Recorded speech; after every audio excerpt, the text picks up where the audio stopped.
Hello everyone, welcome back to my channel. I hope you're having a great day so far. So today's video is one that I'm very excited for. I feel like I say that for every single video, but today's a real treat because I have on my friend Sharon.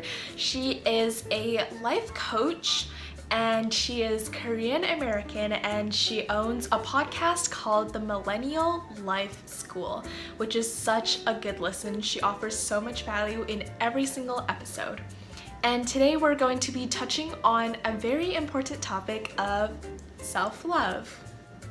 A while ago on the blog, I actually interviewed Sharon about her journey from working in the corporate world to moving to Bali and working for herself as a life coach. So I will have that blog post linked down below if you want to take a look. Be sure to like, comment, and subscribe, and let's get started. Okay, so Sharon, tell us a bit about yourself.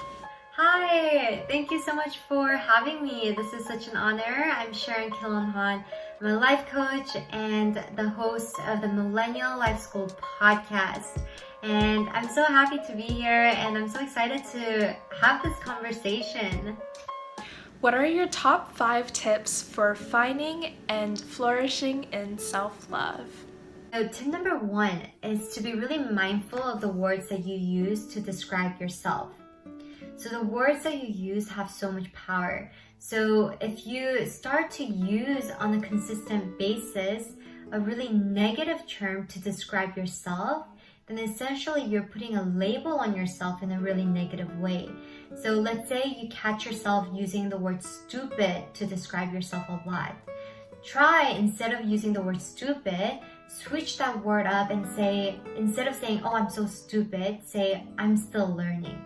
And that's gonna help you feel so much more positive about who you are and experience the world in a little bit more of a positive way. Tip number 2 is to view yourself the way that you view another human. I feel like we're so self-critical all the time, and when we look at ourselves in the mirror, I feel like oftentimes instead of really seeing ourselves as a human being, we just look at all our flaws, right? But when you look at yourself in the mirror, instead of just focusing on all the flaws and all your acne or whatever, insecurity you have, just look at yourself and acknowledge the fact that you are a human being. And just like how you would view another, stranger, you're not looking at everyone's, flaws and criticizing them, right?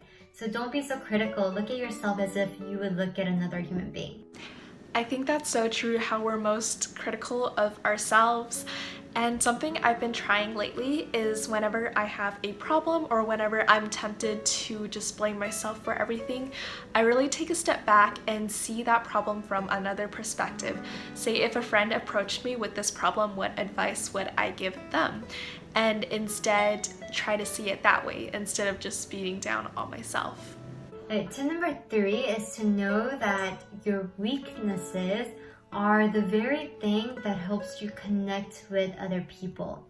I feel like oftentimes we have become a bunch of imperfect people trying to look perfect to impress other group of imperfect people.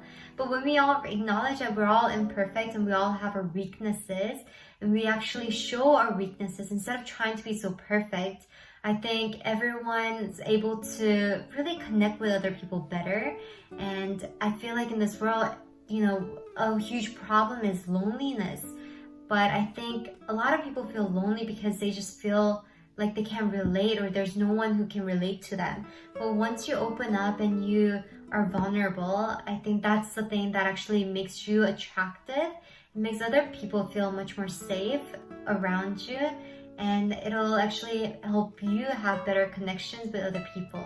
So don't try to be perfect. Know that your weaknesses are the very thing that helps you connect with other people.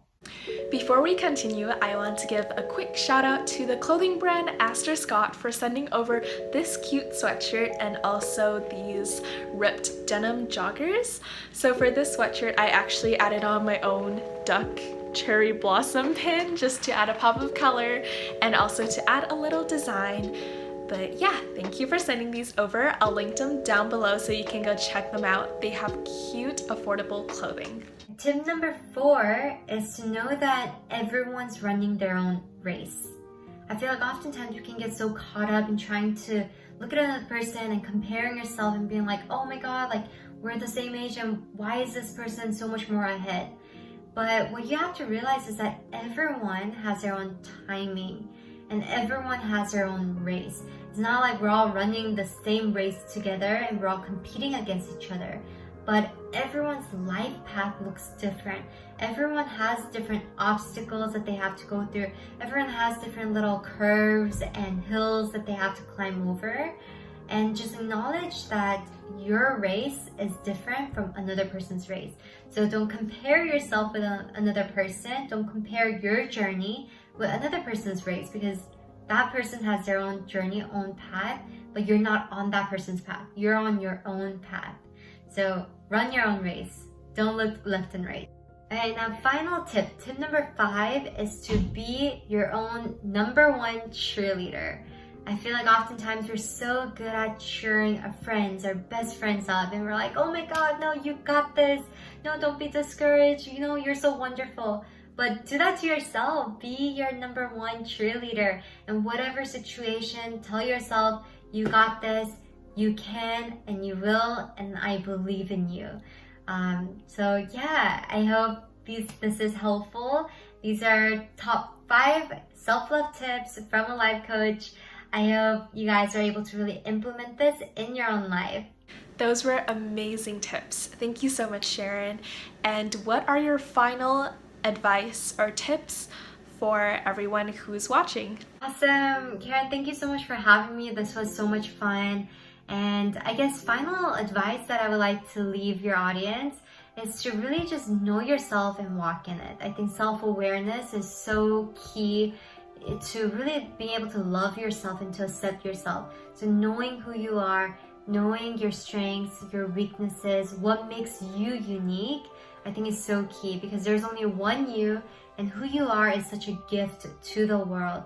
So really, once you embrace that and you're able to start walking in that and walking that out, I think that's when you start to see people being really radiant. And yeah, and I really want everyone to be able to know who they are, know how beautiful they are, how strong they are, and in that strength, really just walking it out in authentic life, as authentic as they can.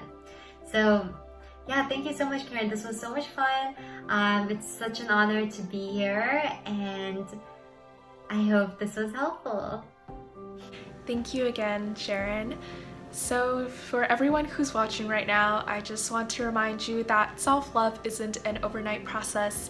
It's often a very long journey, and sometimes a journey that doesn't stop, because we can always improve on it.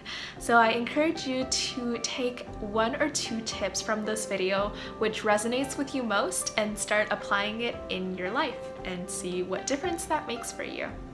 So again, make sure to like, comment, and subscribe, and I will see you very soon. Bye! And be sure to check out the blog post linked down below, the interview with Sharon.